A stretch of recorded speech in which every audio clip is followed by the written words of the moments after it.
এখানে যা চাকরি করে তা আরাম। বসে মাঝে মাঝে বড় টরে ঢুকলে তাড়া করে না কোনো কাজ নেই আছে। সরকারি ব্যবস্থা নিয়ে নিয়েছে তো,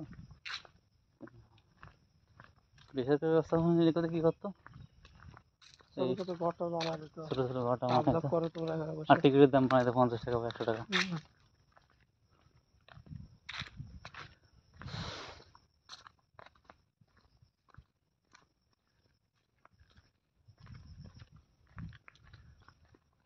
এই দেখ এই সাইড তো পড়ছে, অনেক পড়ছে।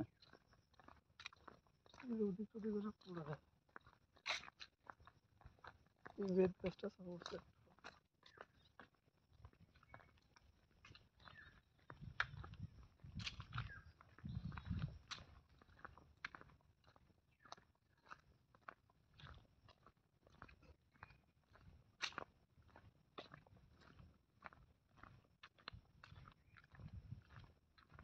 লাগছে না আমরা ঘুরে হচ্ছে অনেকটা।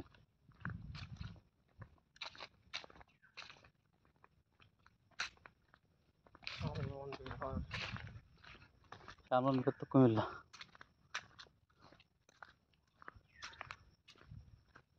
তুই বগুড়া গেছিলিস না? কিসে করে আসছিস? মহাস্থানগড় গেছিলিস? মহাস্থানগড় সুন্দর জায়গা, আর ন্যাচারাল যে জায়গাগুলো সেগুলো অবশ্য ভালো। মহাস্থানগড় আর কোথায়? বেহুলার বাসরঘর। বেহুলার বাসরঘর তো পাশেই, তাই না? তারপরে একটু দূর আছে। তা বেহুলার বাসরঘরের কি রহস্য কি, মানে কাহিনী কি? ওই পড়েছিস না বেহুলা লক্ষ্মীন্দর সাপে কাটবে বিয়ে করলি বাড়ি বেলাবে, তারপরে বিয়ে করছিল। তারপরে যে ওর সাথে যার বিয়ে হয় সেই মরে যায়, তাই না? এটা কোনো কাহিনী না, ওর ভবিষ্যৎবাণী ছিল আগে সন্তান হইতো না, তা ওর মনসার কাছ থেকে না কার কাছ থেকে জানি নিয়েছিল চাইয়ে। এটা কি ডিবের মতো দেখো না? উপকার দিবি এসে তা হুম ওই মনসা আরো দিয়েছিল, কইছিল যে ঠিক আছে কিন্তু আমার তুমি এটা বিয়ে দিতে পারবে না, হুম মানে লক্ষ্মীন্দরে বিয়ে দিতে পারবে না তাই বলছিল। হুম লক্ষ্মীন্দর তো বড় হয়ে বেহুলার প্রেমে পড়ে যায়। লক্ষ্মীন্দর কি মেয়ে? না, লক্ষ্মীন্দর তো ছেলে। ছেলে, আচ্ছা। বেহুলার প্রেমে পড়ে যায়, তাই তো? তো বিয়ে না দিলে তো হবে না, বিয়ে পরে তো সে বিয়ে দেয়, তাহলে বাসর ঘরে মারি ফেলাবে এসে সাপে। কী করবে তাহলে সেই চারিধারে কোনো ছিদ্র থাকছে না, এমন করে সুন্দর করে ঘর বানায় সেই মধ্যে রাখো, বাসর ঘর বানায় দাও। সেরকম ওই ওটা বাসর ঘর হলে কীভাবে যাবো নাকি? চলো দিতে যাবো তো এখন। আর তোমার হচ্ছে মাঝখানে একটা গোল গর্তের মতো,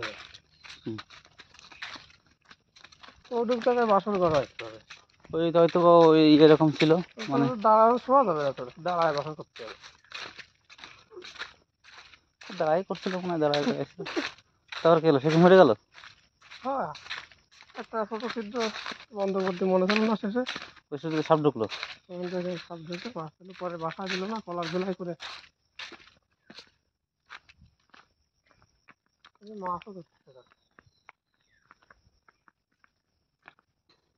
ওই তো কাবজা ফেরি আছে মোটামুটি। এই হচ্ছে কাহিনী।